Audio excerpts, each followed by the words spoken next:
Welcome back. Today we're going to cut the fabric out using the pattern. What we need to do is take your fabric and fold it in half. Lay out the pattern pieces on the fabric as shown in the diagram here. Here I've shown you what the layout should look like on a piece of fabric. Unfortunately, I did it wrong with my video earlier, so this is a stand-in piece of fabric.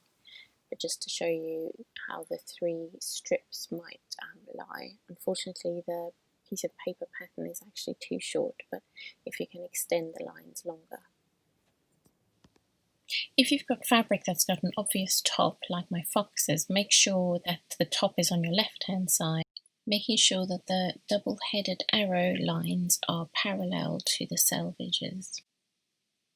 Pin the pattern pieces into place, but make sure that you still have them nicely lined up. Double check that the top of the pattern has fabric below it. Just double check that everything is lining up quite nicely. I just want to say here that the size of my fabric was quite different to the size that you might be using, so I had to lay out my pattern pieces a slightly different way.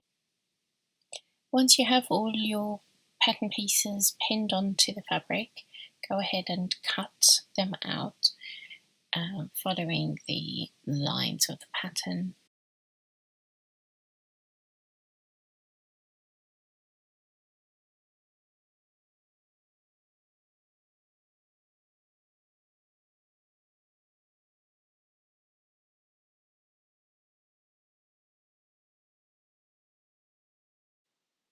Like I said, I had to lay out my fabric slightly differently to cut out the pieces because my fabric was quite a wide size, so I had to lay it out a little bit differently. So when it came to cutting the strips, which you'll see in a minute, I had to actually cut quite a lot of short strips and stitch them together quite a lot of times. So this is just to show you indicatively how to make it 45-degree angle. This makes the strips into what's called bias strips or bias binding, which is very flexible, which is important for going around the curves of the shorts later on. And that's why we cut them at such a distinct angle. You'll notice once you've cut your strips, if you give them a little tug, they're very stretchy and thus flexible enough to go around the curve when you stitch it. So here's me sort of laying it out on the bits of fabric that I had left. The aim is to get at least 3.5 meters of this binding strip. What we do is we take all those strips and stitch them together later on so that it makes one continuous strip that we can use to do all the binding around the edges of the shorts.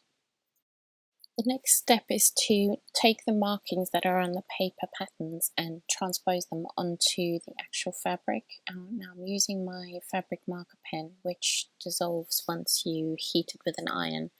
So make sure you're using something that's not permanently going to mark your fabric. There are some notch marks up the sides and on the tops of the pattern pieces. So find each one and make sure you mark it on the fabric.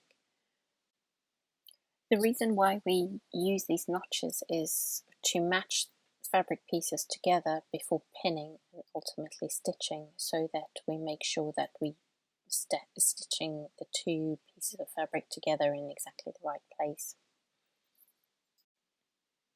Once you've done all of that, you'll be ready to start sewing. So see you on the next video.